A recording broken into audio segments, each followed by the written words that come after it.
Good evening, everyone. Welcome to the Board of Trustees business meeting. Today is Tuesday, September 25th. It is now 6 o'clock, and we'll call this meeting to order. And the board will review and approve the minutes from July 31st meeting. Has everyone had a chance to read those? Does anyone have any questions, comments? Yes, I do. The unsigned minutes are, in my opinion, incomplete. And they also basically were sent out to the e-blast unsigned. The minutes say that the meeting was videotaped. It wasn't. The tape recorder didn't work. All members from the public were not identified in the minutes. Not mentioned in an additional public comment period requested by Jay Kilbourne. And further, in any early comment, during this early comment period, the nameless woman spoke from her notes about global warming.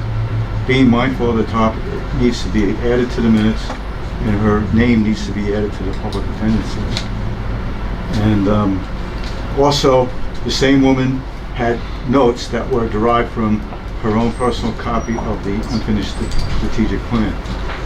A member of the public observed this and asked why KLPD did not list this on the KLPD website. And subsequently deliberations arose about how this woman acquired the information. And finally, Trustee Kilbourne offered up an answer. He said that he emailed a copy to Bill Braven, and who in turn forwarded the copy to the lady. So this needs to be added to the minutes. Were those comments that you were just making that need to be added in that were not in there? Or They're not in there. None of this is in there. It's all missing. Okay, so are those comments that you're making based off the recording or based off your memory? I just want to make sure that we based off of my memory, and I'm sure if you go to the recording you'll find it. So we'll just have to go back to the recording and verify. Not that, just so we get it all right. Correct. But we were all there. We thought we had the video going, but it was. Yeah. Okay. So yeah, that piece. I just want to make sure about the woman you're talking about and all that other stuff. I think her name needs to be on the list too. I agree. Because she made some good comments. If you could speak up a little, there are a lot of people in the room. Appreciate it, thanks. I'll try. I'm very bad at that. Yeah. So was there anything else, Dan, that? One other thing. Oh. On the packet that we have here, there's a draft initial questions. That's not part of the This was not discussed. We just said we should have a list of questions for these guys. Correct. Right. Right. This is not part of the minutes. That's No. no. Okay. That's the next agenda item, Scott. Right. Yes, that's the Okay, next everything item. everything here in your packet's stuff for tonight's meeting. Yeah, well, I Not was as just part reading of the minute before, and then I saw that letter, and I didn't know. Yeah, that's not part of the minutes. So Dan, I just Just want wanna to come clarify. back to a couple of Sure. things on, and Todd, you can correct me on this. The unsigned minutes, they stay unsigned until they're approved Correct. by the board. Correct. So once the board approves the minutes, then at that point, and I the sign board, it. then you sign it at that point, because then they're complete. So tonight, they're not complete. Right. So they'll remain unsigned. Todd will have to go back and correct those things and add those things that you want. They'll come back to us at the next meeting, and then we'll look at them again, and if they get approved at that meeting, then we'll sign them. Okay. Hey, I'll send you an email of this. Well, we've got it on recording now, but if you send me the email, and then also, you did state that the unsigned minutes were on the website, but that was discussed at the last meeting where, as part of the packet, the previous minutes would be placed there as draft minutes, so they're in no way accepted as official minutes. So they will not be official minutes until they're signed, and then once you sign them, we can scan those and put them on the website so people know that they're official minutes. All right. And also, I think what I hear, people got packets from financial information, Kilbourne's letter. That was all sent out to the blast people. That the entire packet was placed on the website, and then it gets sent to the subscribers. Oh, was it placed on the website? Yes, it was. Yeah, it's on the website now. So if you go to, Was this on the website Monday or Tuesday? it was on the, as of Friday. I got Friday. Yes, and if you go to the home page of the website, scroll down to the calendar, you'll see Board of Trustees meeting. You click on that, it gives you the date. You Okay. click on that again, and it brings up all the information. All right. So when I called you about my thing, you said it was on the website. I said it was on the website. That's what I meant. But could you open the link I sent you to the? I'm not. I got what you basically sent to everybody on your list. I don't know why that Dropbox is doing that, Work but it we'll out. rectify that problem. So anyway, I'd just like to have that corrected, it'd be great. Yep. Did you have anything else, Dan? No, that's it. Scott, did you have anything else? Bobby? Oh, okay. So at this point, the minutes are incomplete, so we'll put those off until next month. Next agenda item is a presentation from American First Hydro. We have representative here from American First Hydro, and Todd, if you can just give us a brief overview, and Sure. we'll turn the floor over to them. Absolutely. So there was brief discussion last month about America First working in conjunction with KLPD to operate the hydros to try to improve efficiency, to get a little better understanding of how the hydros operate as they move forward. You got the list of Jay's questions. So Ian Clark is the managing partner of America First America First Hydro. Paul Nolan's and the Paul- regulatory member. And Paul Nolan's a regulatory member. This is kind of like a back and forth for the board to speak to their questions and comments that they have regarding the potential for an operation agreement that would come before, after this conversation, I would hope something could get formalized to come to the board in October to make a decision on whether or not to partner with America First to assist in operation of the hydro. So Jay's questions here have already been sent to American First Hydro? Yes, they ahead saw of this them as meeting? soon as they went up on the website.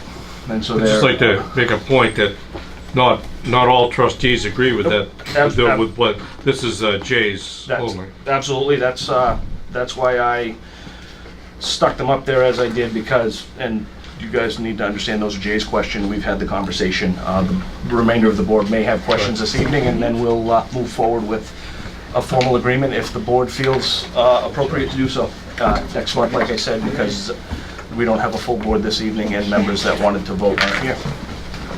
So if the board has any questions, I welcome you to first, immediately after the minutes, there's an email from Ian and I just discussing their thoughts and potential for how to work together on this.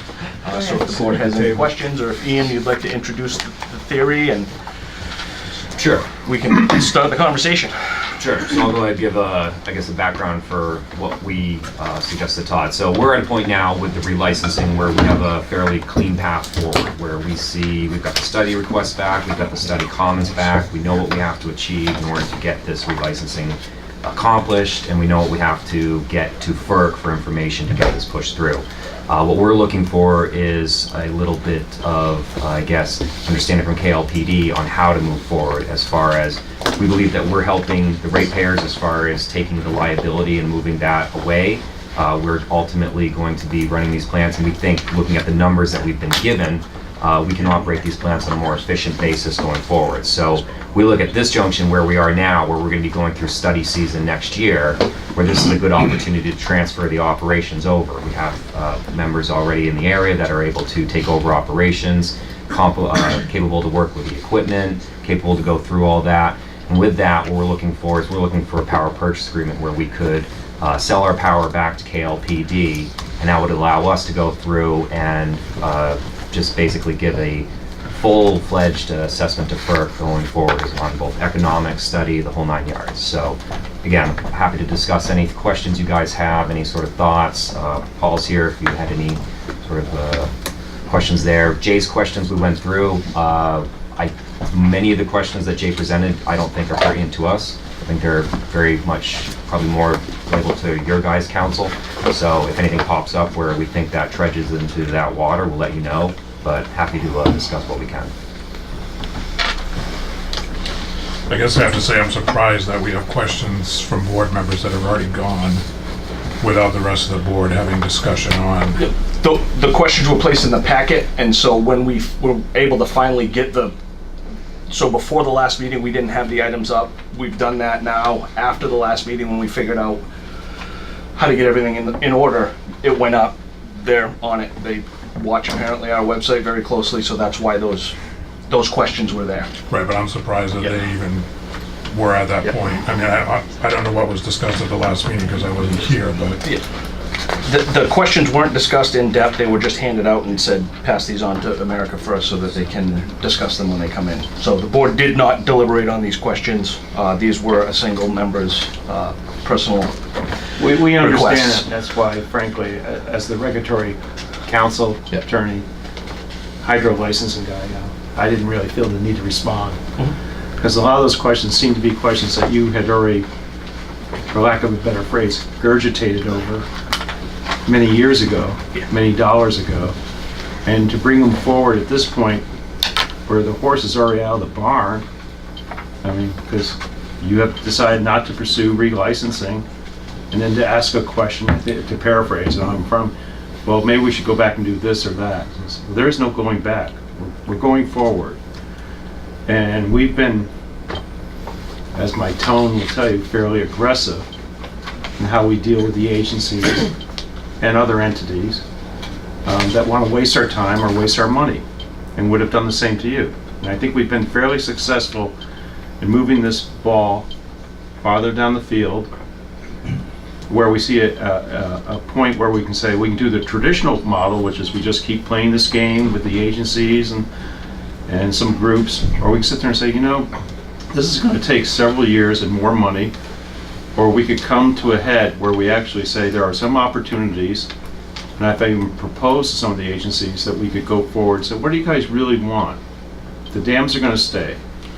I mean, some of these studies were taking dams down and foundations and part of the, some that support Duffy, some that support the other side of the bridge abutment. I mean, you're just not going to punch a hole in the dam. I've been involved with dam removal. But we could, if your goal is to get FISP passage, if we do the traditional FERC licensing process, all of you are going to have less hair than I have by that time. It's going to take many years.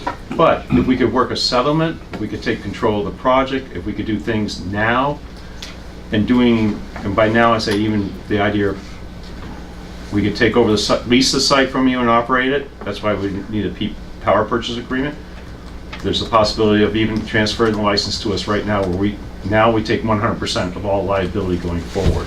Those are the things we talked about in October. I just want you guys to start thinking about this. But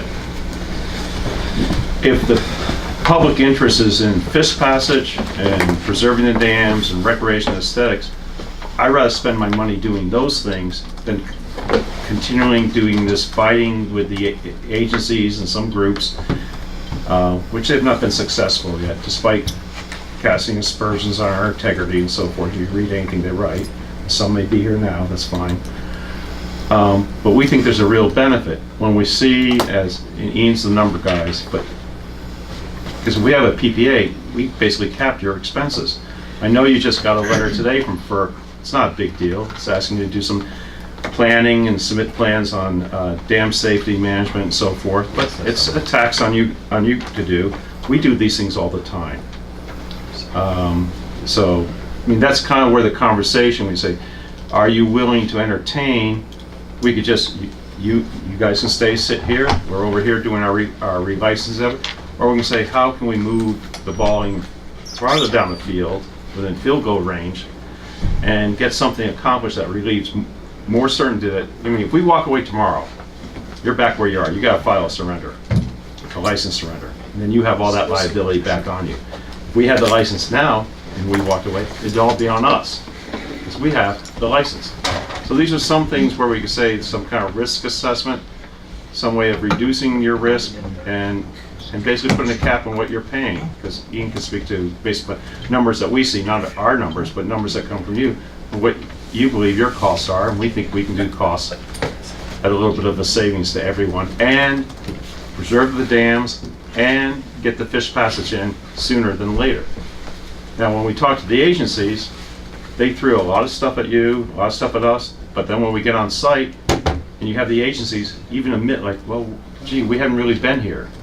Then how can you write all these letters asking for all these hundreds, thousands of dollars studies, and now you're finally here because, oh, we filed the pad, and you have to come. So I think I manage the process, the regulatory process, and I think we can, you know, with what Ian's doing, what we're looking at for turbines, for rehab of the plants, for automation of the plants, And frankly, with your help on the interconnection and the PPA, I think we can get this thing off, this albatross off everyone's neck and have a good project for the community. Now, I have not heard from the community. I'm preparing to reach out, but I have the property owners, because when people talk about all these dams coming down, I don't know if anyone recalls from the meetings. Oh, when the dams come down, then the river drops, and there'll be all this nice riverine, meadows, trees, whatever. Oh, there'll be mud flats, and the water, have less shade. And then you got to deal with the property owners, because some deeds, I'm sure, say you own to the water's edge. Some say to the middle of the river. It's been totally ignored so far. That's one of the areas I work on. I work on a lot of water rights and property rights to submerged lands. But I think we have a solution to move quicker on this and get it done. And frankly, I'm older than most people in this room. I want to get it done quick. Because I want to go scuba diving. And I do have a 7 mil wetsuit, so I could come here. But I'm too old to learn how to use a dry suit, if anyone knows what that means. Well, there's bad habits. So are we opening this up to questions to America First Hydro For the board. for the board, or questions to Right them now. right now? Right now is to the board. If the board has questions they want to ask of American Hydro, we can do that, or we can put the questions in a format together from the board to American Hydro. Yeah, well, are you done with your presentation? No, I was just speaking. He does the presentation, because he knows. And the then I numbers. open it up for discussion amongst the... Good. Okay, he mentioned liabilities. My first question would be, what liabilities are there? I look at it as, you've got two major liabilities. One, the dams themselves, the physical structure. Two, the equipment. I look at that as liability, especially if we're going to sign a contract with them or go into an agreement with them of operating the equipment. That'd be another question. In their agreement, will they be maintaining the dams, maintaining the equipment, maintaining both? These are important items that we have to get. I agree. I think find there's a out. lot of questions. Right, and with the, I'm sure, I guess it's going back to the 9.5 cents megawatt, whatever it is that they agreed to. That's higher than what we would normally get, but that's probably picking up the cost of the maintenance repairs that they mentioned with the turbines, whatever they're going to do. They need to spell out, the question is, what is the upgrade they're going to do? What is the maintenance policy going to be until 2022 and then beyond? Okay. Yeah, that's my question. I don't know, am I going too fast? Nope. And are That's these why I the think there's questions a that we lot of- want? That's where I think there's a lot of questions Right, that I know I have same ones, I have additional ones. yeah. Should we be putting this together as a board, putting together all these questions that we have, we can give them to Well, I Todd think and we Matt should, as a board. first to put it together. That's why I was surprised that Jake's questions are. Yeah, I was wicked surprised, So, because I don't understand. I look at FERC, whatever I heard from FERC, if they follow the hoops that they have to go through, FERC's gonna give them the license, provided they want to spend the money on what they need to do that FERC wants them to do. right, because to date, there's no one else seeking the license that we're surrendering. There's not. So, yeah. That's so why, if they and that's meet the all other question, is that how much of the liability costs Those we are need agreements them to that do. we then have to come up to with American First Hydro. If FERC gives them the license, we still own the Yeah. assets, and we have to come to an agreement with them on the assets. And then finally, some of these things are gonna have to be in an executive session. Right, it's a contract, Right. It's so we have to look at that. Right. I mean, this is a lot that we've finally gotten to this state. Right. So a couple of my questions along with yours is what is the timeline we're looking at? Like, how quick is American Hydro looking to make this happen? Is it, they're looking to make this happen tomorrow? Are we looking at a short-term lease agreement from now until the actual license transfer, and then we're looking at something else. We also need to have legal look at all of this to make sure that the process we're going through. But when looking at that cost, if they're gonna produce more power than what KLPD is producing for more power, then there's an offset there in as far as the costs. Right. Then we're getting more power for less money. But if they're producing less power for that cost, then it's but we're still having the liability of the dams if we don't do something about it. I have a, on the cost on the 9.5 cents, where are we on our hydro? 8? Solar. Just under 9, I'm sorry, Solar solar 8.8, is what we got. just over 8. So, And how much power is that? 'Cause About 3 million kilowatt hours a year is what it's gonna equate It's to. .08735 for 20 years. so, and I'm not ready to get into, dig deep into those numbers, but my concern is over the last 10 years, the problem that KLPD has run into with their rates. Now, mind you, we're just getting ready to send our load out again by 2020 for our new rates for the next however long, 5 to 10 years that we're looking to negotiate a contract with. But the problem we ran into over these past years is we ended up having to blend our old rates with new rates, which then kept the cost of power up for our users. Versus if we're able to go out, the market's good, power's cheap right now, if we can go out and get, and I'm just speaking hypothetically because I don't know what the cost is, but if we can go out and negotiate a contract and get it for 6 or 7 cents, then we're in a good position again. We did that at one point, but then we had all these deals that we did, right. and they came back to bite us in the That's- butt. And we had to blend all these rates so that we're at that higher rate that we're at today. I don't want to see us getting into this situation because we've done this now with solar and based on a rate that we may have to go with our hydro.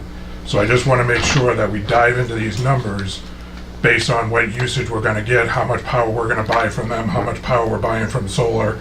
What's that going to do when we have to blend those rates to whatever we negotiate, and where do we end up? We may negotiate a 6-cent rate, but after all these others we're paying 9 cents for, we're not at 6 cents anymore, so. Well, with the solar, it's at the same rate for 20 years, but it doesn't say how much power. Right. So, After 15 years, it might be a lot less power, and so we got it at that rate. But to make up the difference, we're gonna have to buy it on the line. right, so it's not just as easy as just making a quick decision and saying, yep, this all sounds good, let's move forward. There's some other information we need, information from Todd and Matt. When we crunch these numbers, where do we end up based on, I know the hydro's a smaller piece of the pie compared to our full load, but how does that little piece? Well, not if they're producing more power.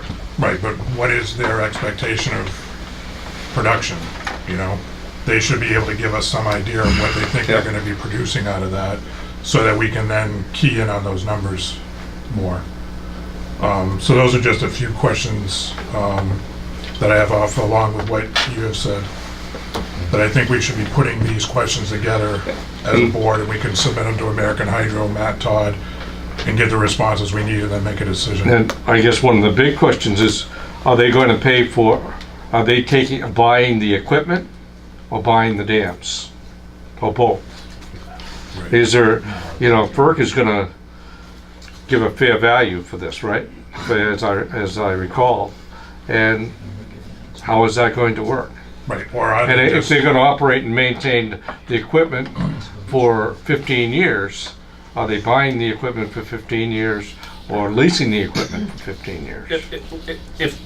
So the interim, if there's an interim agreement, I don't believe there'll be a purchase. If the license is issued, obviously, America First will have to own that, and that'll be more than 15 years. It's there, at that point, it's there not to crack. Are we allowed to do anything to clarify? hang on one second, let's just see if there's anything else, and then you guys can respond to some of this. We need financials too from America First, their state. If we can- Well, if we're gonna do a short term, but if they then get the license, mean, FERC is the licensing agency then. It's, you know, you have two terms here, and if the main term is between whenever they start to 2022, right? Correct. And during that time, we're gonna be paying for the power that we would have gotten for free. They need to show good faith. Not necessarily free. Well, if we're We're still producing power, paying for all the but generation maintenance. But they need to show good faith that they are going to put money into these equipment to Yes. produce more power. And I think that would all Right. be in their proposal, which the Right. board would have to look at, our attorneys would have to look at, and so, yeah, it's, when Ann and, I'm sorry, was it Paul? Yeah. When Ann and Paul spoke, it sounded like, you know, bang, bang, and we can get this thing up and running. I think there's a little bit more on our end that we need to look at to make sure that. Well, I we're think taking it can care be of done, it just needs to be I ironed don't out. disagree that it can't be done, but I think there's more I's dotted and T's crossed that we need to do. Right. Looking out for the best interest of the district, and Right. so. Did you have anything else right now? Dan, did you have anything else before we open it back up to them? Bobby? Paul and Ann? Well, the only thing I would comment on is that this is a very unusual circumstance where you have someone say, I'm not going to go forward with licensing, someone else takes over. I've done one before in New York, and frankly, this is New York State Electric and Gas. They decided not to go forward with an 8 megawatt site, and another person filed and took over, and they didn't have a transition plan, they didn't have a purchase agreement, so FERC just let, even though the new license has been issued to you, and you're knocking on the door, go, hey, I got the license, you know, I'm supposed to be operating this, and the utility just kept going, well, we're just gonna keep operating until someone tells us not to. You know, and like, I'm, you know, solo attorney going, you're operating now without a license. Right. So we got that worked out. But you need to understand that under a license, FERC requires the licensee, whether you or us, not to necessarily, you don't have to, you can own it in fee, just like, you know, if you own your whole house, or you can lease it, or you can have an easement. You just need to have it in perpetuality so that it's long enough to take care of whatever FERC wants you to do down the road. So actually, we can have a lease today that just covers the interim period and converts to a long-term lease, or you could transfer to American Hydro, the dam, and all the works at any time you wanted to, make us 100% responsible for it, so it doesn't come back. As you were talking, I said, well, you know, if you did a long-term lease and, you know, let's say you're worried that we would walk away, then you get the new license under the new license project number and you get the upgrades. I mean, there's some, you're right, it's not that I'm glib, it's just that I've done this, and so these things to me seem to be something more of just getting everyone up to speed and on this. But the first thing is to understand that FERC is not going to determine what the fair market value is. Right. You know, if we can't do that, then as a licensee, we have to go to condemnation, and that's just a waste of money, except for attorneys, which I'm one, but I'll still say that. So we could, but all right, you know, you get into the numbers, you know, I think we maybe disagree with what your costs are currently versus what we're offering. I mean, but we can work on that and exchange numbers, because that's not something we have to have a, you know what, match right now. But for us to go to the agency and say, you know, we've got this pretty well slicked. You know, we're working with them, we're gonna take over the site, we're willing to take it over now and start doing the upgrades and start, because a lot of the equipment needs to be upgraded. We'll take over the responsibility of the dam. You say, well, you know, you could also transfer the license to us right now. That's the other option. And that can be done even though we're under relicensing. That was done with Niagara Mohawk when they did 39 projects, and a couple of them were already under relicensing. And they just sold the plants to Erie Boulevard, now Brookfield. So there are some options, and I think in fairness to you, maybe we need to come back and say, here's what we see as the viable options.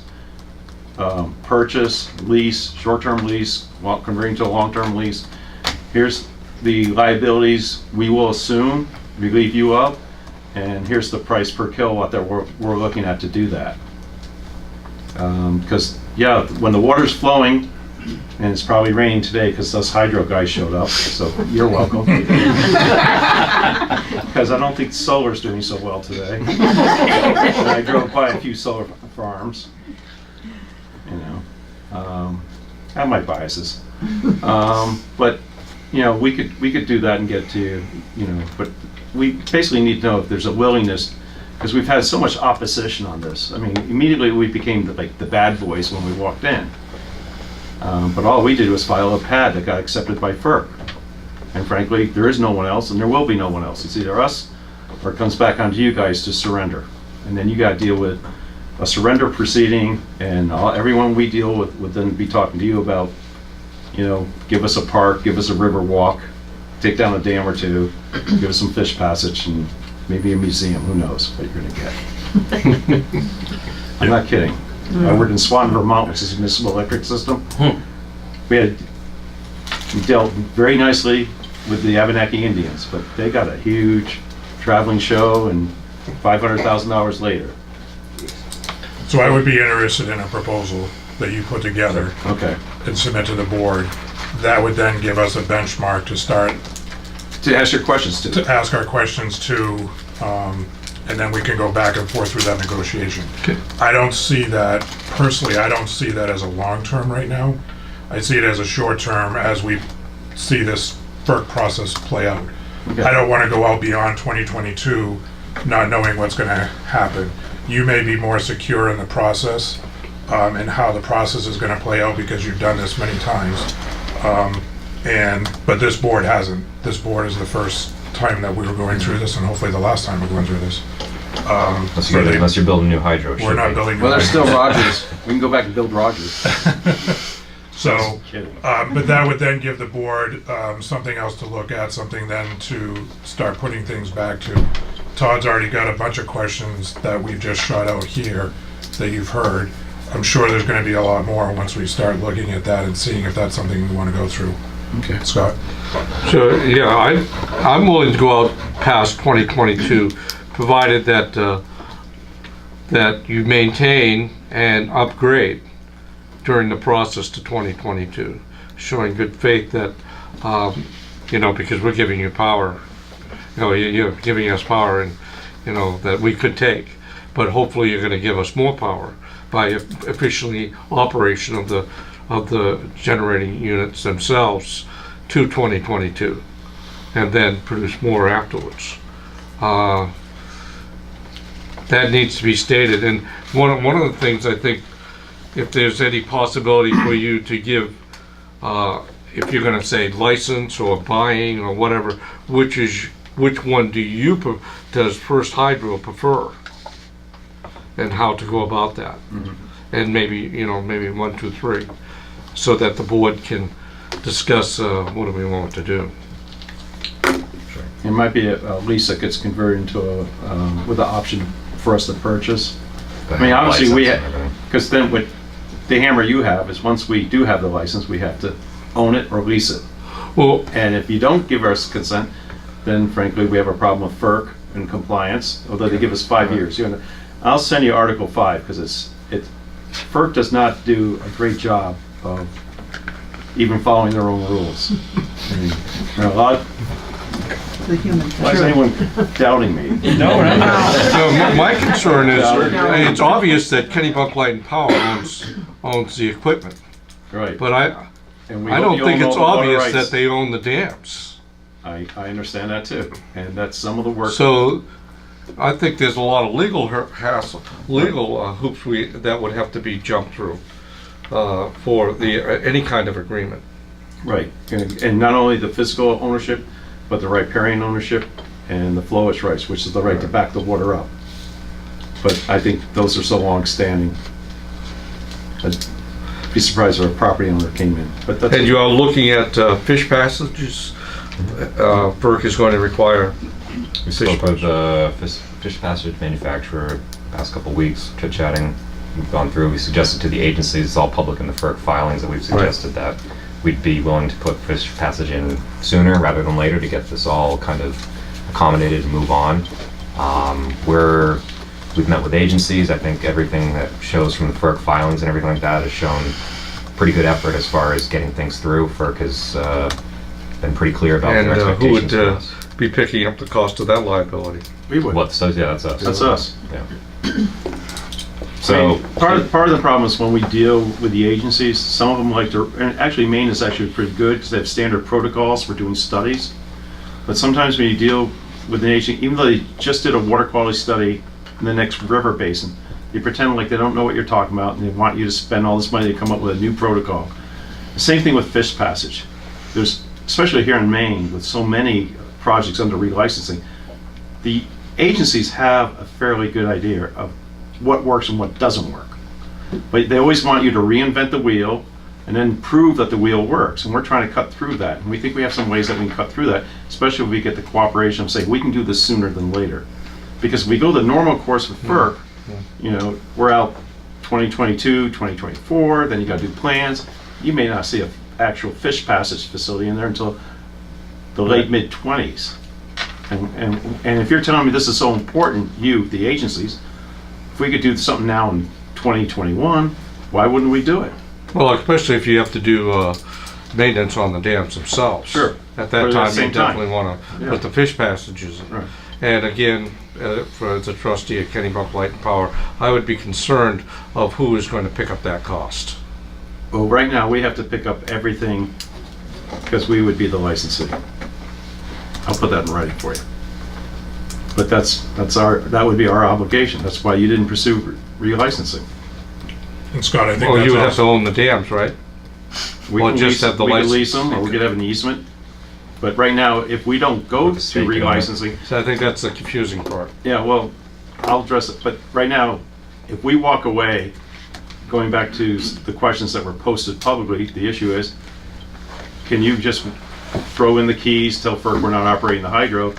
And in Maine, there have been some projects where they just retire them in place, pull the generator wires off, secure the building for public safety, and that's the surrender. You know that because you've been talking to your own attorneys. Other sites, they say, no, you have an obligation to mitigate. We want you to either put in fish passage and have the state of Maine take it over, which Maine was trying to do with the Woodland project, Right. or something similar like that, or you have to remove the dam. And it's not going to be a simple matter of just punching a hole. Because you have to make sure the dam is stable, you have to make sure it's safe, you have to make sure you don't create a hydraulic condition where people can drown, or boaters, or whatever, you know. It's not that simple. I didn't mean to respond to all that stuff on the website. so I think at this point, we're gonna move forward, we get their proposal, it then gives us something to look at and start posing our questions. It also gives us something. And that- especially a timeline. Right, the timeline also gives us something to give to our attorney to look over, and also give us feedback and guidance on as well. Any other specific questions board members have that they want to get off their head right One now? question I forgot is where, on the electrical and distribution end, where would their maintenance stop? KLP would start. Your operation will be turnkey, is that right? For whatever you say, 9.5 cents? That's it, turnkey, doesn't cost us anything, that's it. And the numbers that we're proposing, I mean, basically, I disagree with, I think, Scott's statement about the power being free, because the numbers that we see via all the public documents show a 13.5 cent per kilowatt hour charge. So you can say it's free electricity, but according to the documents that you Well, guys that's why gave it's- out, 13.5 Right, cents. we still have maintenance I would not say costs. free. and Right, so my operational point costs is and- the reason we believe this is a win-win is you guys are looking at a $1 million plus liability, again, per the docs that are posted from Wright, Pierce, and GZA. That's the liability that's been presented. I'm not making that number up, that's just what is out there in the public. Then we're looking at this and saying, well, it's costing you 13.5 cents per the docs that are out there publicly.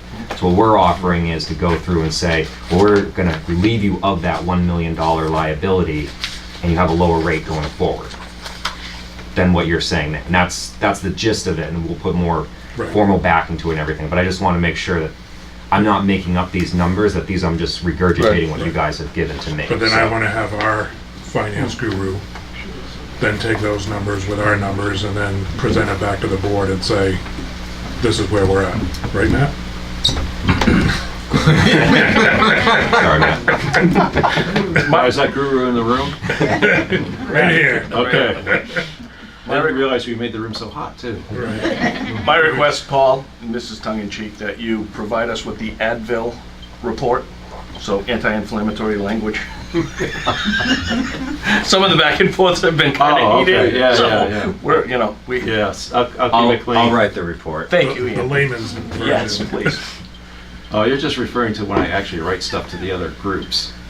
Or when you talk to them on the phone sometime. Oh, that's okay. And you'll have no problem giving us financials, would you, of your company? Yeah, straightforward, yeah. Okay. Is there anything else from the board? Well, are we gonna discuss, how are we gonna discuss this? Are we gonna wait for the questions, or? At what are we this gonna point, do? I think we wait for their proposal. We'll throw it back in their court. They heard a lot of our questions and our concerns right now, Right, so we'll see what they address, and we're gonna have a lot more once we get that packet. and when are we gonna discuss some of this? Next meeting, or Well, you I wanna think, discuss some of it now?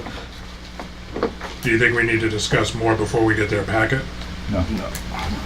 I'd rather wait and get their packet in, because I think that's gonna bring in a whole other, and then if that's something that we need to set a workshop night for, to hash over versus a meeting. Okay with me? Do we do it in executive session or is it public? I think it could be a combination of both, because once we Unless get their it, time frame is sooner, if we have to meet in mid-October, but I really don't. what are you guys thinking is a timeline for End of October. If we want to do the next meeting, we can do that. Next meeting? Yeah. November? Or November. Yeah. I mean, we'll get something to. We understand that you guys are going to have a lot of questions, so it's one of those things. We'll get it to We're you in gonna the need to next set a couple weeks. workshop, because in November, if we're getting this back at the end of October, we're getting into November, we're dealing with our budgets, which are gonna tie up our meetings, so we're gonna need to set a workshop. then. So, instead of, well, let me see. I guess the questions that we're gonna do, we wanna write them up.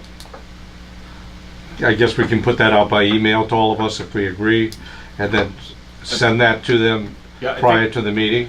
I think they'll have a draft copy of what the questions are as soon as Kathleen turns the minutes around. And then any additional questions that the board might think of, we can Right. compile those.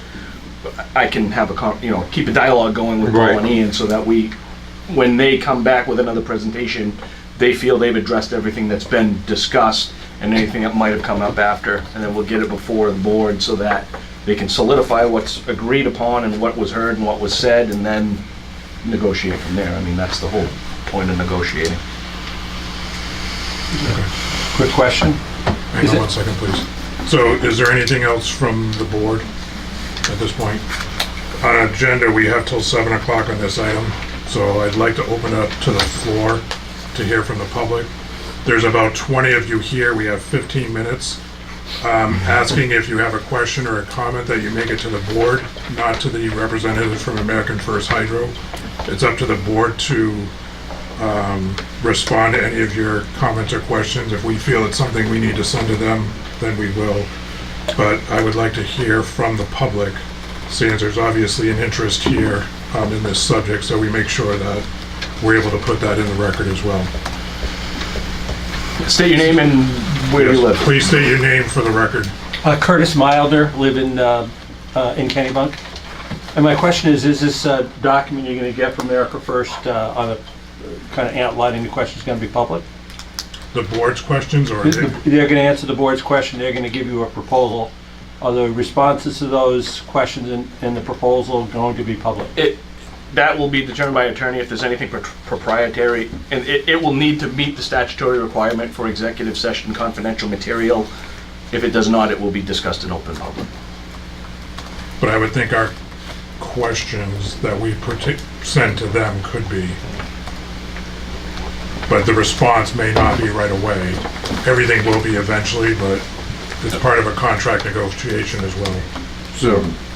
So I assume that the questions that you come up with, you're probably gonna have to speak to a lawyer, and which ones can be, They'll already, there's already been a preliminary discussion on this coming with Okay. our attorney, so we follow the same executive session guidelines from the same attorney, so it'll be very well covered, whether or not it is covered as a confidential or protected discussion. That'll be very well clarified. So for all maybe board next members. meeting, we're gonna have to meet executive session on those questions. Potentially. And then have our public meeting. Potentially.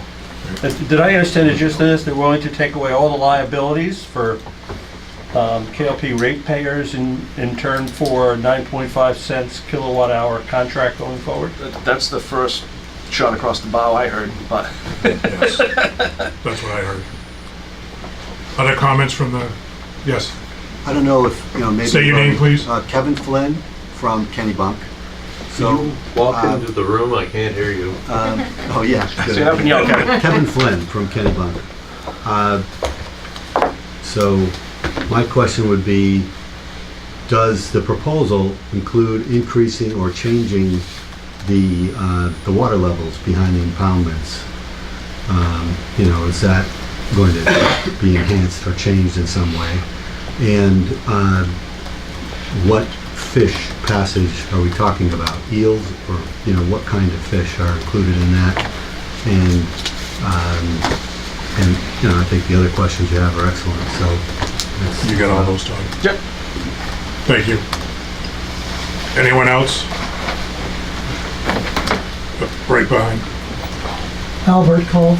I think we have to find out if America First Hydro can operate the dams without, it can be strictly a contract between America First and KLPD. It's not giving up the license, it's an operation of the dam. That would be my understanding, It yes. doesn't involve FERC. Correct. Yes, Alex Mendelson, I'm a resident of Kennybunk. First of all, I think the fiducial responsibility of the board is commendable. However, there are many factors that you're not including, and it's probably understandable because you're running a business with respect to the ratepayers. With respect to fish passage, there are many species of fish that want to use the river. Most of them do not use fish passages effectively. So there's going to be a cost to the community. The dissolved oxygen in an impoundment may not be a good thing. It's like if you're not a smoker and you walk into a smoke-filled room, you're not going to like that. Low dissolved oxygen with a good fish passage negates the usefulness of the fish passage. I know we have a limited amount of time, You're okay. but the cost to the community, aside from just the fiducial responsibility of this board, has to be equated in this discussion. There is a benefit to the community in terms of tourist activity with increased use of the river for kayaking, fishing, what have you, and that is an important consideration that may not come under your aegis. I keep hearing all the discussion about the costs and FERC and everything, but we are well into the 21st century. Many scientists are calling this the Anthropocene. This is the man-made portion of our existence. And there is a degradation factor, and I don't know whether you can put dollars and cents on it as a board. If these dams are not removed, there's going to be a tremendous cost to the community. Now, it doesn't come out of KLPD's equation, but it does to the ratepayers, the taxpayers, the community, the ecology. We already know the Gulf of Maine is in bad shape. They don't always know why, but it's going downhill. Removal of dams is something that's happening all around the United States, and it's improving the ecosystems. And I think it's difficult for you gentlemen to put that into your equation, I know, because your responsibility is to the ratepayers. But there are a lot of other factors. And you have to have a responsibility towards the community, not just to some entity that wants to make a quick buck. They can talk a slick deal, you can have all the attorneys you want, cross all the T's, dot all the I's. But there are other factors at play here. And a lot of them are eco factors, ecological factors. And many of them can be equated with monetary benefits to the community. If you have fishermen coming in, they're going to buy gasoline, they're going to stay at hotels, they're going to buy food. We have the metrics on that. I'm speaking for people who want the dams removed. And those metrics are there. Now, you may not be able to incorporate them into your equation because you have a fixed responsibility. But as citizens, keep that in mind, please. Okay. Thank you, Alex. Yep. Ward Hanson, Kennybunk. There's been so much talk about financial aspects of this whole project.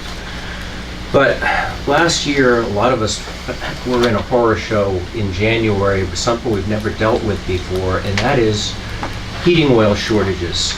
And it used to be you call up your dealer in 3 to 5 days, bingo, they deliver. But the system was stressed, and sometimes it was 12, 13 days out. And while the dams may not be producing much in the past, and they could theoretically get back to 3%, and we have maybe 5% from solar, my concern is energy security. I know somewhere there was a discussion last fall that the New England Power Pool or whatever, and they said, well, are we going to have enough supply? Well, as long as we have X amount of fuel oil or so. And so I think there's also got to be, I brought up the question with Todd a couple meetings ago, and I said about, where did they get the energy from? He said, well, NextEra gets this from this and this and that. It's like, okay. So you brought it up at the end of that meeting, Mr. Clark, about the purchase price for 2020.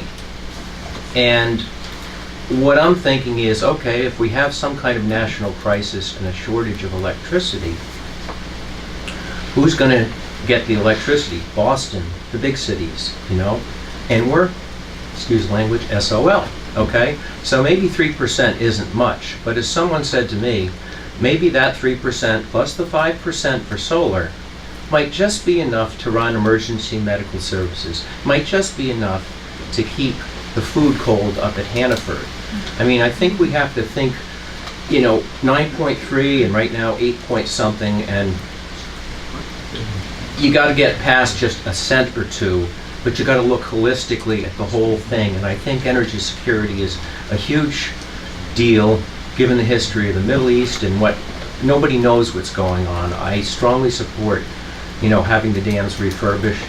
If I may go slightly out of line, I just wanted to ask a quick question of Mr. Clark. Do you have any rough idea of how many kilowatts in the interim period, what you're thinking of producing? We're going to ask that any questions come to the board, and Okay, the board I'm will sorry. ask the questions. Okay. I have the same question on what that number is going to be, so we will get that to you. And then that would be discussed at the next meeting with the board? As we go through the process. Okay, yeah. okay, so. And I think we should be getting a report on, as far as the auction contact, what this gentleman was, and the fish passages, right? How would that change if they updated? That would be a question. My question was talking about fish passages and this type of thing.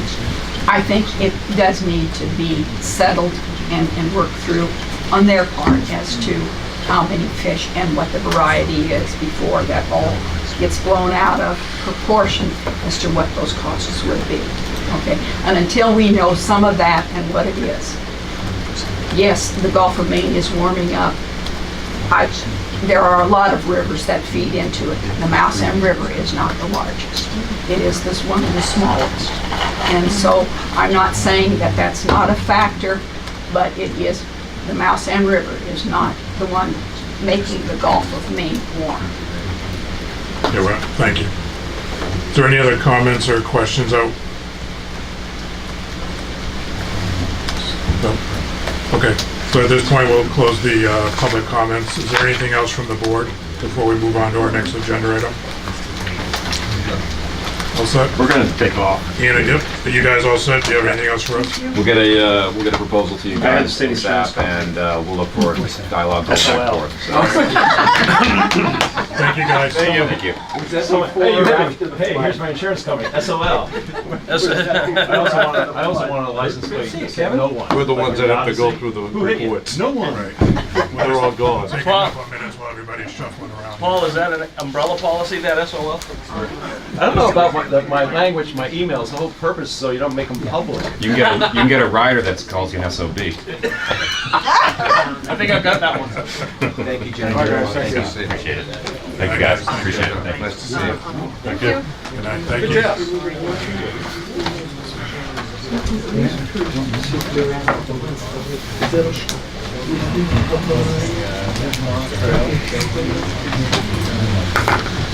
Okay, moving on to the next agenda item, we're going to be reviewing the July and August 2018 financials, which are in your packet. Matt, would you like to give us overview? Yes, thank you. I don't have a lot of notes for either month. Sales were up a bit for July. I did have a fairly significant note on expenses. We got our first progress billing. Sorry, I guess we're going to have to pause. We got a lot of noise. Take a photo. Scott, we can't close the doors. Oh, you can't close? No. Scott, But you got Yep, an Scott. open door? Scott, don't close the well, we have to door. leave this one open. Just We have to leave one door. noise. Yeah, I know, that's why we're going to pause the meeting until some of it goes. Okay. Go ahead, I'm sorry, Matt. No, Scott, we're going to take a minute until everyone clears out, so we can hear. All right. Thank you.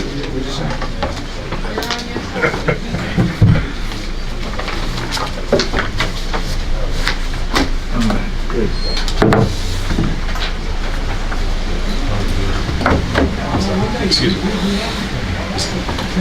Is this being transcribed or just recorded? Both. Oh, okay. All right. Because I have my own transcriber, so that's okay. All right, thank you. Hopefully you can see it on our website. Soon. Working on it. You can never plan for attendance, you know? I know. The last 3 or 4 meetings, there were less than 5. Yeah, well, it was a topic of discussion, so. But All we're right, just- Matt, I think we're quiet enough so we can hear you. Okay, so on the expenses, we got our first progress billing from Asplund. And because I'm never exactly sure when that's going to happen, I've got the cost, spread over the whole year. So that put us over a little bit for expenses. But when we get to August, we'll see that It'll blend back. we kind of got some of that back. So for July, financially, nothing really of note for us.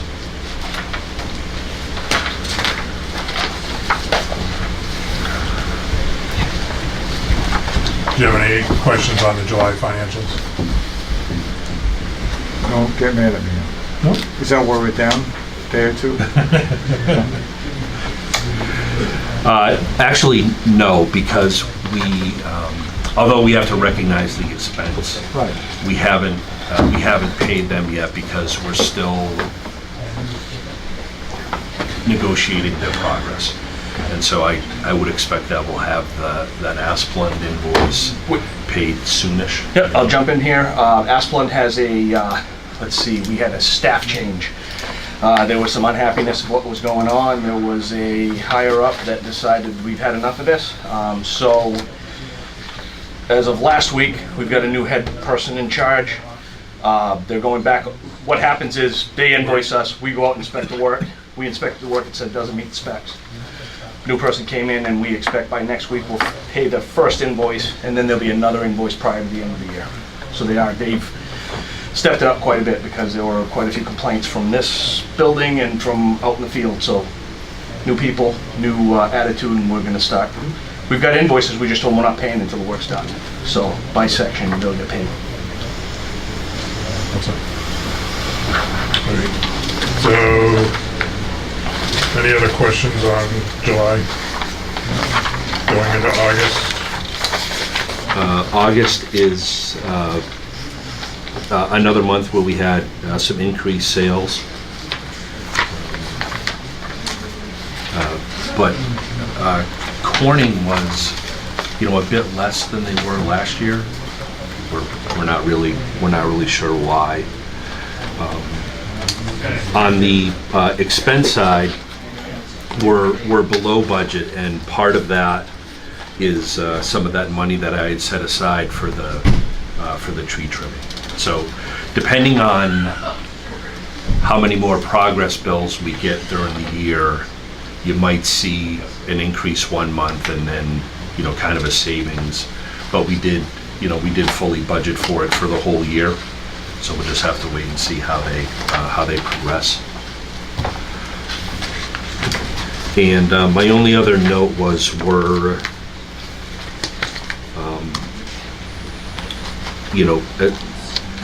days of cash. I think we're making some measured progress.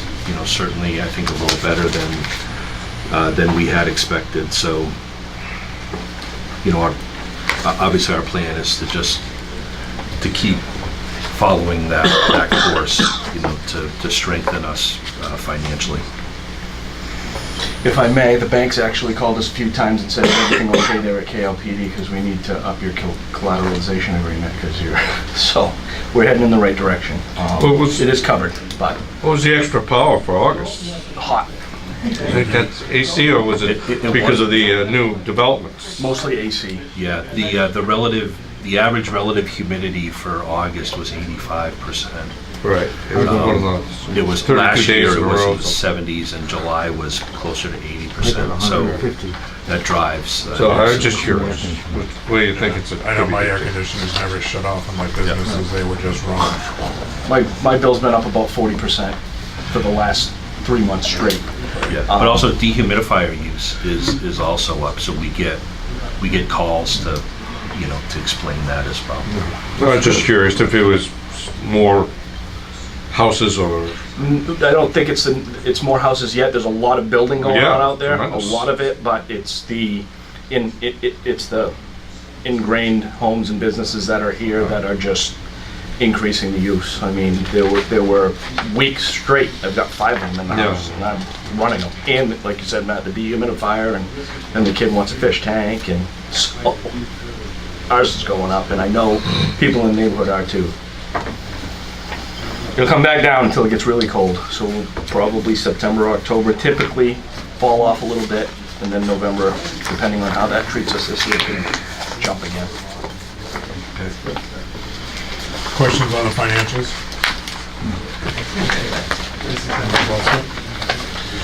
All right, thank you, Matt. General Manager's report. Okay, so the past board meeting requests, the biggest one was strategic plan. Jay's not here. That'll be readdressed as we come up.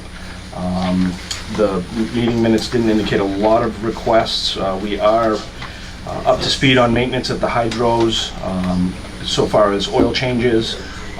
We are currently looking for a cedar pole. We thought we had a cedar pole on Summer Street for the other boom.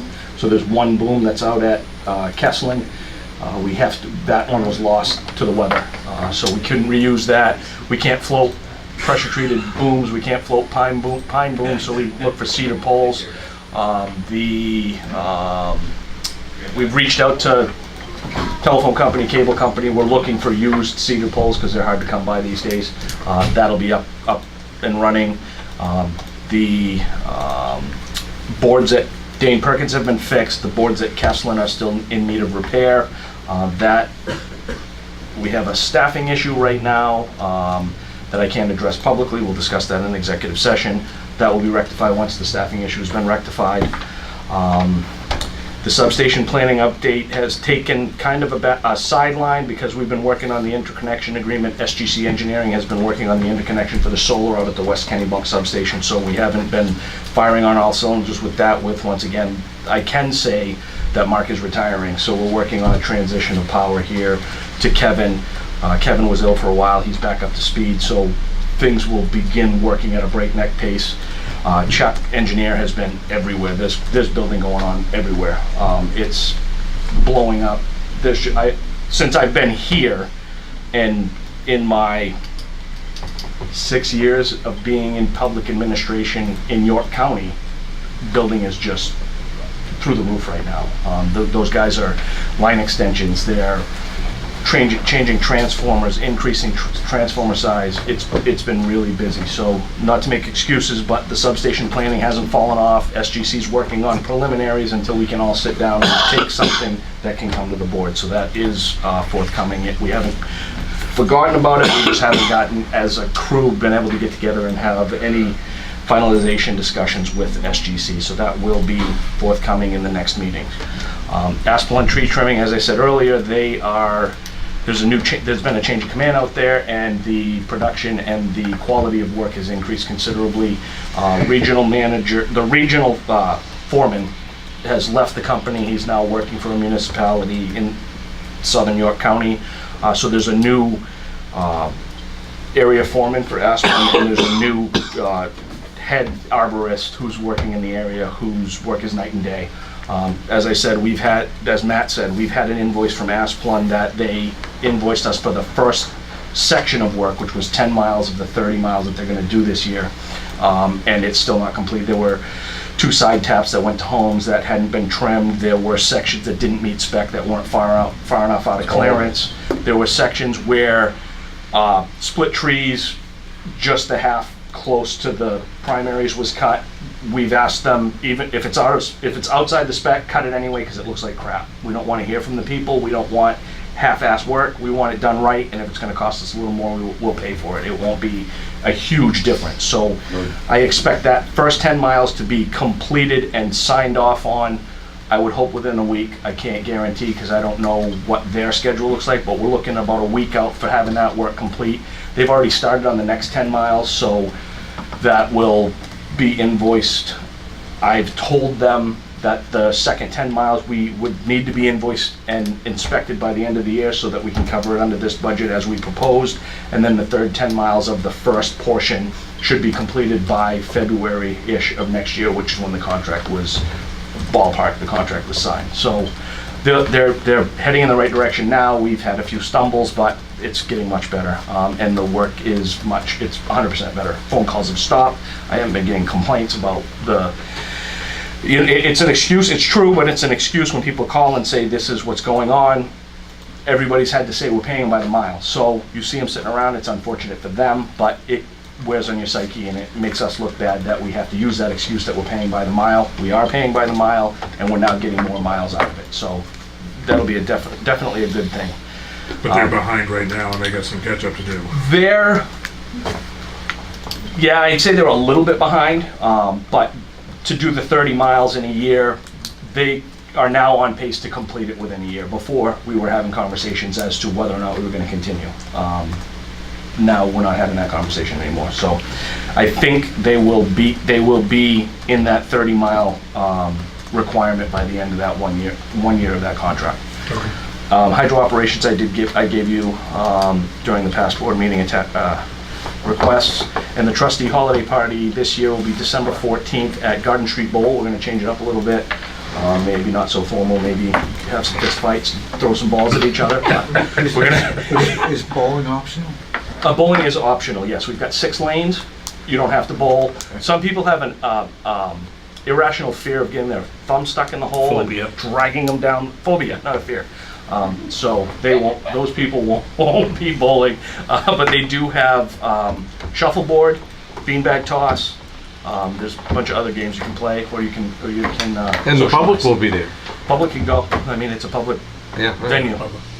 We just had our Employee Appreciation Day there a few weeks ago. Did you? It was great. Yeah. Yeah, it was. And is this what the workers want? Yes, we did it. Well, most workers want. It was 99% unanimous. Oh, okay. And the one that didn't had given up the duties of organizing it, so he had no say. It's democracy in action, Bob. It was. That's how it works. It was democracy Yeah. in action. So that is the general manager report. I'll answer any questions you may have, but until then, I'll close my mouth and hear what you have to say. Unless somebody wants to go first, I got a couple. All right, go ahead, Scott. Well, go ahead, you go. How is the jobbing cost up to speed yet? It is, and we're meeting with the PUC with all of the other consumer owners to make sure everybody's on the same page. So yes, we're not $15 a truck anymore, and I can send you what we're doing right now if you'd like, but we're much better up to speed. We're keeping track of money lost, money lost on a job, money gained on a job, and we're whittling it in and getting pretty darn close to where we need to be. And I'm not just saying So that we're not as going a behind on generalization. every job. Nope, absolutely not. So we're charging for wire? We're charging for wire, we're charging for poles, we're charging for lights. Nuts, bolts. Yeah. You answered my question. You all set, Bob? Yep. Dan? Could we get the, a report maybe, or once in a while, like maybe once every 3 weeks or once every month, just so we know what's going on? Like a general, the email reports I did in Yeah, the that was past? good. Because I had no idea about. That you do, Yeah. you don't do, you sometimes do. Thank you, Debbie. No.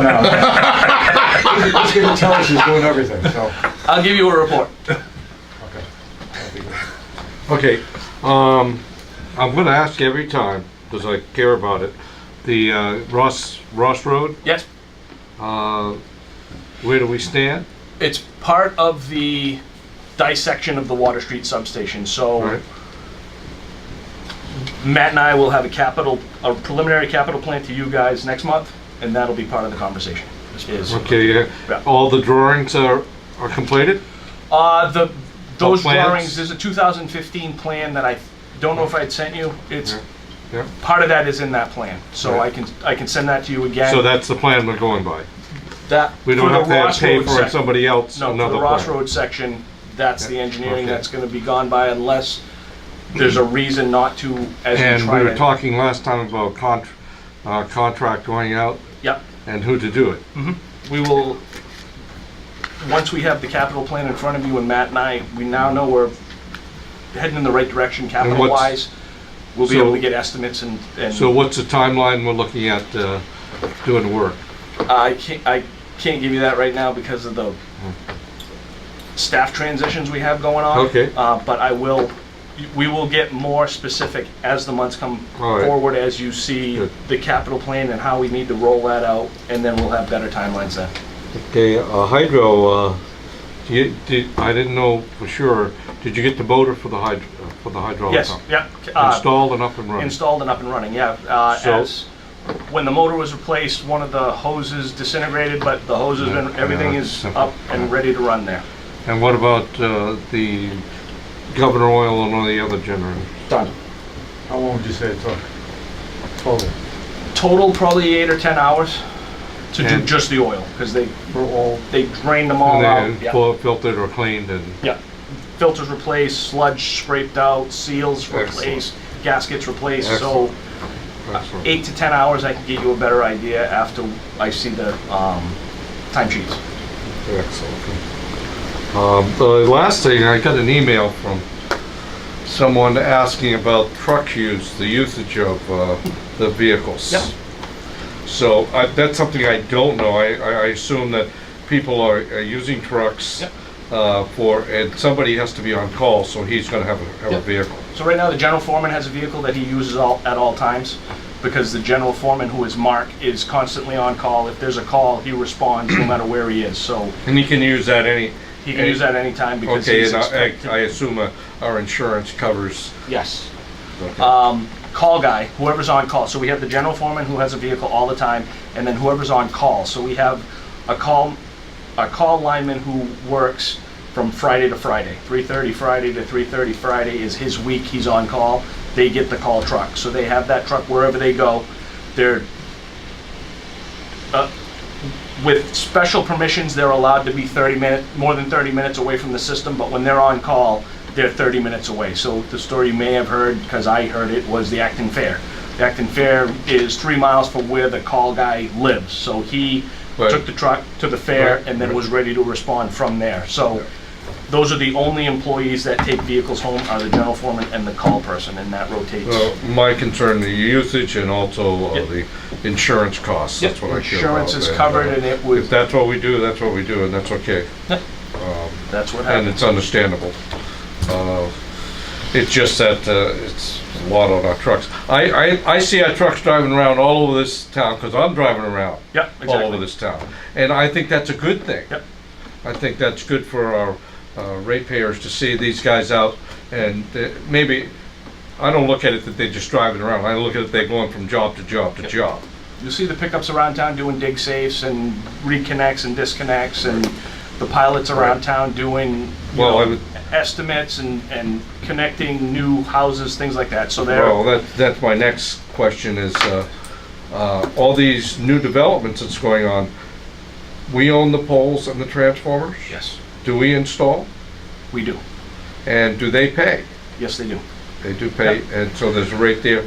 There are some exceptions where people decide to have a private service. So what we'll do is we'll have a transformer that goes to a pedestal, then beyond that pedestal with a meter is owned by the developer, but that doesn't Okay. happen very often anymore. Okay, I'm just curious, it's common practice, I would think that, Yeah. I'm just saying that anything in this town or in this jurisdiction, we should own. Most That's of it we do. My main concern. Yep, most of it we do, and back in the day, we have some older direct bury undergrounds that were not owned by KLPD, and in those events, when they fail, it's the responsibility of the homeowner, and it becomes really problematic. It does become a problem. Yeah, because they've got, you know, we've got a direct bury 3/0 cable that we'll come in and we'll lay 3/0 on the ground and mark it appropriately so that they get temporary power, but it's their responsibility to dig it out, reinstall, and at that point, we'll tell them, we will do it for you, this is what it'll cost, here's your estimate, and typically they don't go with a private contractor anymore, they'll replace it with And us. sorry about the last question, because I know we want to move on.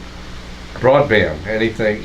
Haven't heard anything, there's been no further discussions that's from the, it's unfortunate. Great thing but- for us to make money on. Yep. Unfortunately, that ship sailed. That ship sailed, but we'll keep our ears open. Apparently, the federal government has some money they want to give away. I just haven't seen it yet. I was at AARP meeting, and we talked about broadband and That's a big deal. that service, and it's just too bad that we didn't. Telemedicine, there's a lot of benefits to it. Right. Thank you. You're welcome. Streetlights. Yes? So, a couple of meetings ago, I had asked you about streetlight outages Yep. and how do we find them, how do we maintain them? Yep. Spoke about Chief McKenzie, they've been reporting them to us.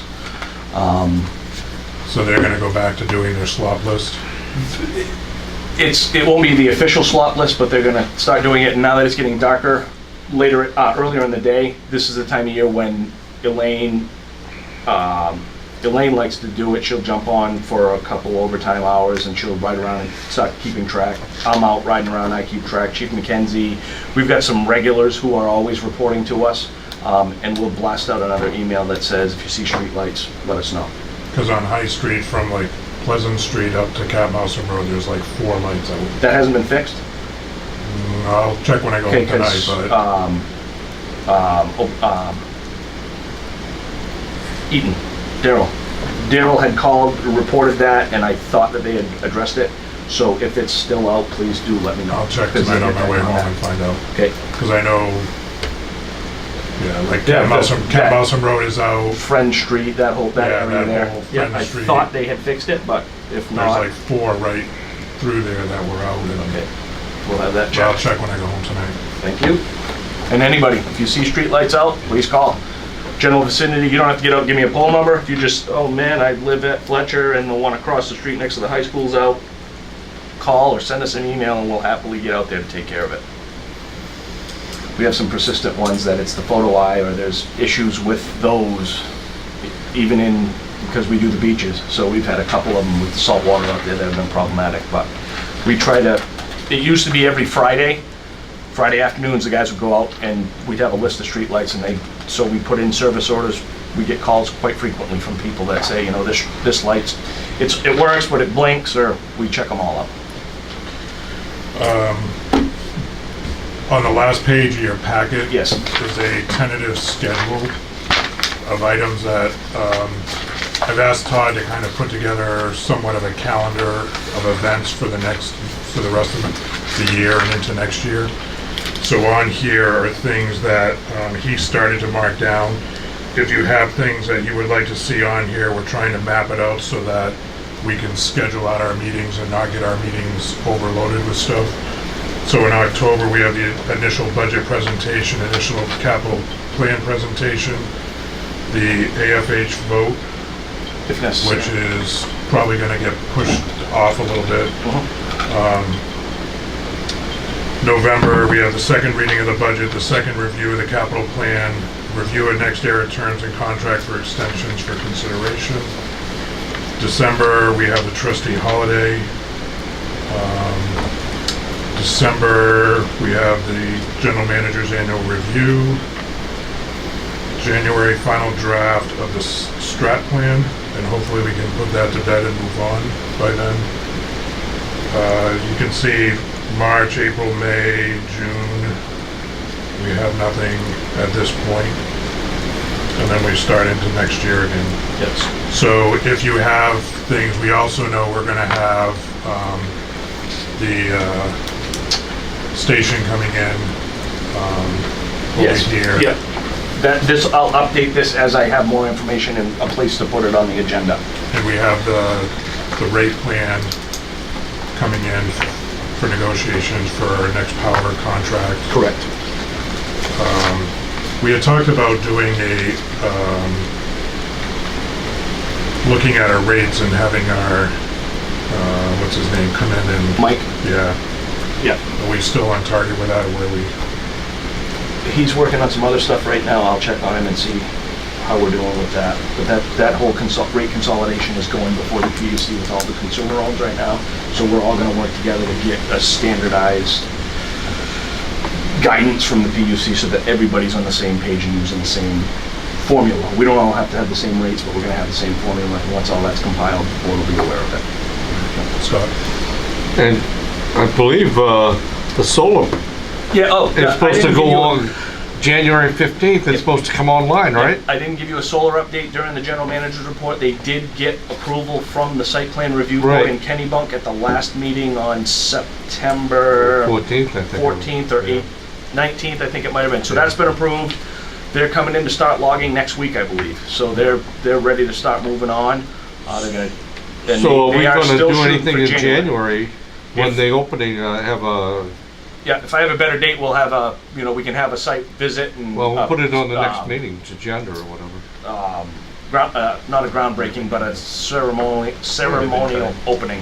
What's that? Ribbon. Yes, ribbon cutting. Yes, I'll get that on the agenda. And would that be all the trustees cutting the ribbon? Yep, absolutely. We'll get a pair of Well, scissors and a nice the ribbon. president with the golden shovel? Right.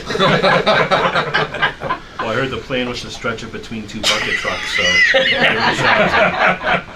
Just one note, next meeting, October 23rd is not the regularly scheduled last Tuesday of the month. So be aware of that. And then that's the only one coming up. I planned Does out till anyone have a next year. conflict with October 23rd meeting? The next to the last Tuesday of the month. Okay. And then November 27th would be our regular date. And then December, rather we're going to, because our meeting falls on Christmas, so we won't be meeting then.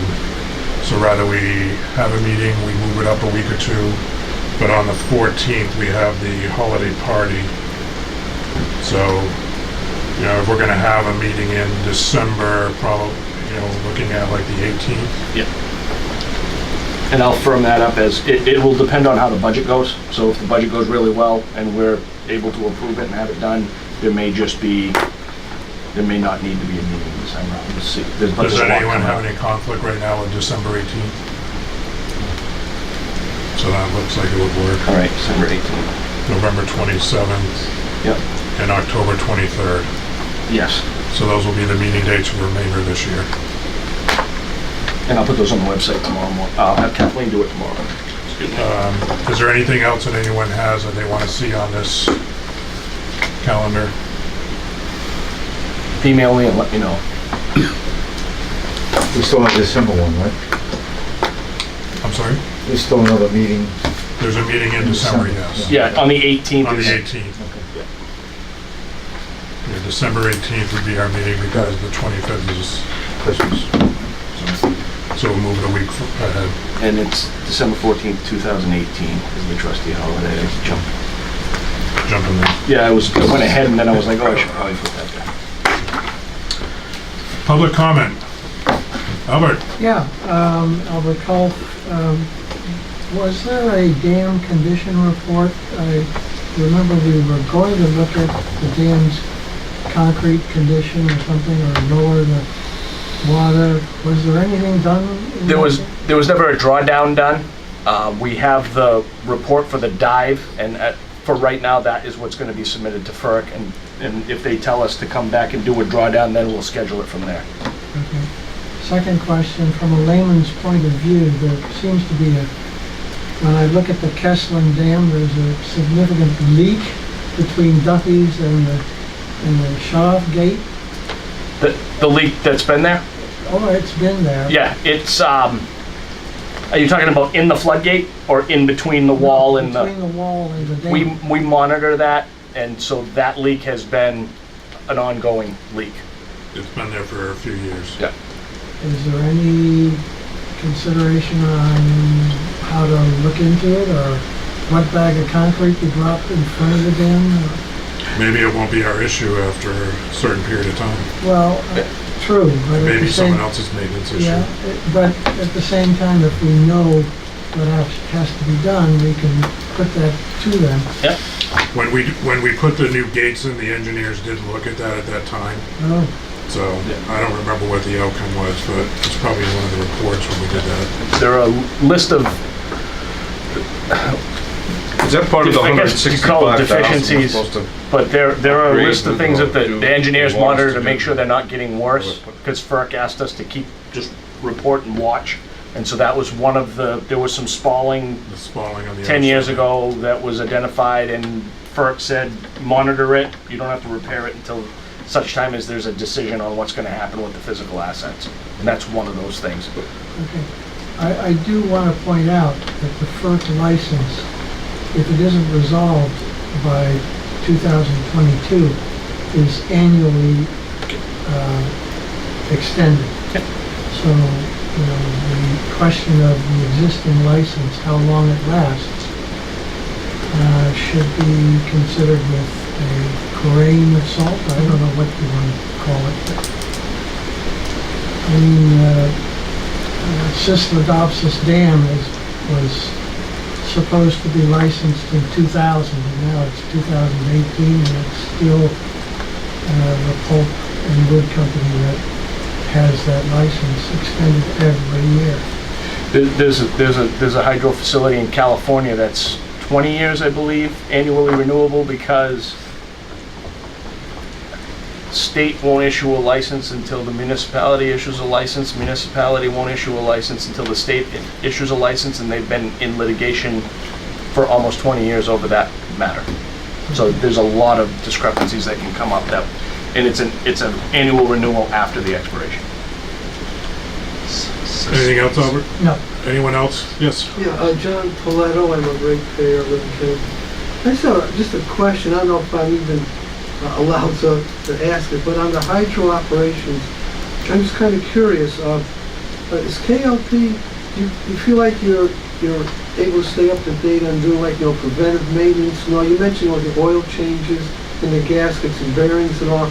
I'm just curious, with all your equipment, do you feel like you're able to keep up on a preventive maintenance schedule? Is that fair for me to ask? It's fair for you to ask. Yes, we've got preventive maintenance checklists that are followed. Larger repairs, like several years ago, there was a draft tube that was replaced. There are transformers that are replaced. We do preventive maintenance. We haven't done any major overhauls of any of the equipment recently. We just follow the maintenance schedules and try to keep up on what's out there. Okay. And Todd, this other question I have, I'm just curious, are you guys at a situation with some of your equipment where you're at the end of the useful life of something, you have to decide to keep maintaining it or do you replace it? Just kind of curious if there's any equipment that you find yourself in that predicament? We are fairly often find ourselves in the predicament of having to locate parts that are no longer manufactured. So we had an issue with the governor at Dane Perkins. And so we had to look through a few different sources before we could locate the piece that we needed in order to, so we ordered 2 of them. So we know we have another one. There are some parts that anything can be manufactured, being readily available and off the shelf. Some of them are, that's long since gone. But there are specialty people out there that will pretty much recreate anything you need if it's no longer manufactured. Thank you. Yes. I just want to comment on the preventive maintenance. I've lived in Kennebunk since '49, and I don't think I've ever had a power outage more than 3 hours. You're the fortunate. It might be my memory. No, you're correct. Yeah. I mean, I've never had a power outage certainly go into the next day. I will, let me clarify that. When I was talking to Mr. Paletto, I was speaking of the hydros. Preventive maintenance on the system is a different story. Oh, on the system. So on the Okay. actual, Well, I still like the opportunity to say La- that positive Thank you. word. well, last year, I mean, when you look at the TV and you see the outages that are extended throughout, and I see, because of that, I see how well you do keep trees thank you. trimmed and everything, and I think that you really deserve a Thank you very much. appreciation. That's one of the prides, I think, that being an independent utility in a small town, we've had that, and we pride ourselves on that, Yeah, keeping and- our system up and running. And most of the power outages are from an accident, Mhm. you know, Squirrels. something like that. They're not because of the system. So that, Squirrels. you just yeah. allowed me to, Squirrels will do it. Right. They didn't cross the street. I hear Toot this our all horn. the time from out at, wells and, Yeah. and. so a year and a half ago, you were all aware we were getting inundated by squirrel outages. So we'd No. like, so how do we figure this? So what's the problem and how do we rectify the problem? So this year there's a bumper crop. If you haven't seen a dead squirrel in the road, then Oh you my haven't been God, looking it's hard enough. Terrible this year. So a year and a half ago, we started deploying critter covers on our lines, on our reclosers in critical areas. It's a plastic cover so the squirrel can't make contact with neutral and live energy to cause an outage. We've deployed those. We've deployed fiberglass standoff brackets as opposed to metal standoff brackets. We've covered underground riser poles, so where it goes from the top of the pole to a development underground, we started covering all that. And knock on wood, I hope I don't jinx myself, but we've had one squirrel-related outage. It was at 2 in the morning, it was a flying squirrel, and it was 3 weeks ago. So that concerted effort, because of the frustration of pulling out our hair, there were literally weeks where 4 or 5 squirrel outages were happening back to back to back to back. We are continuing to work on it, but with the number of squirrels that are out there, the guys have been just, we finally sat down and said, okay guys, this is our problem, how do we solve it? And we found products out there that we can put out in the field, very minimal cost, and they've definitely made a difference. So we try to take it seriously. With the change of command coming, we're starting to focus. We're going to focus on the outsides of the system, make sure everything's up to speed, up to grade, and then work our way in so that we can kind of reinvigorate ourselves to make sure that we're ready for the next stage. So it's nice to know that the squirrels are not tripping our system anymore. Doing a good job. Any other comments from the public? Yes. I have a couple of questions. One on hydro. Are the dams producing now? I don't know right now. I honestly do not know. Our hydro operator is dealing with a personal issue right now, so I'd have to ask Mark. Wayne is out I of. see that, am I correct on what is on the website, that they have not produced in June, July, or Correct. August? Correct. But when you look at water flow, which I did look at, the water flow is above from the whole month of August, what it has been for the last 54 years. And we could be producing perhaps. And I'm just looking at that as being a So- way to have production. But keep in mind, as you look at the flow rates, letting Estes Lake down, it's not rain related. Sometimes, I'm not making excuses. I will find out if we're operating, and we will be operating as soon as we possibly can. I don't pretend to know the ins and outs of water flow anymore. You guys are better than I am. So, we're getting there. I'm learning. You had two questions, Beverly. And the other one is on the attachments. Yes? I got an email, I didn't see it. I didn't see it until Monday when you sent out the attachments to me. I work Thursday through Monday. Yep. And so I don't look at my personal mail. So where I was looking was on the website. I would go to trustees where it says agenda and there were no attachments. But the public, I too really look around for this, okay?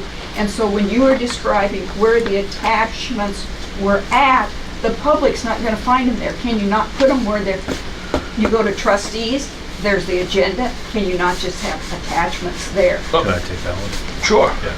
So they were put up there in both places, I think about 11 a.m. on a Friday. They're in, when you click on the calendar, they're there.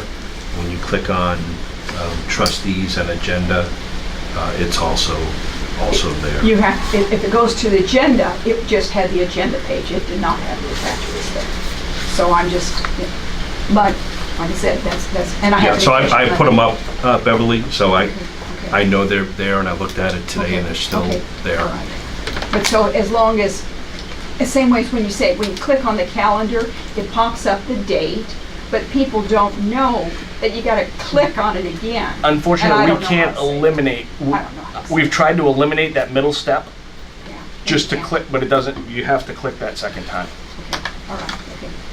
And, I guess that's about it. Thank you. At this point, we've completed everything on our agenda except for the executive session. Is there anything else to come before the board before we go into executive session? Hearing none. Make a motion that we go into executive session pursuant to 1 MRSA 405.6A for discussion of a personal matter. Is Matt staying with us? Sure. So that'll be the board. Second. Scott, second. We have a second. All those in favor? Aye.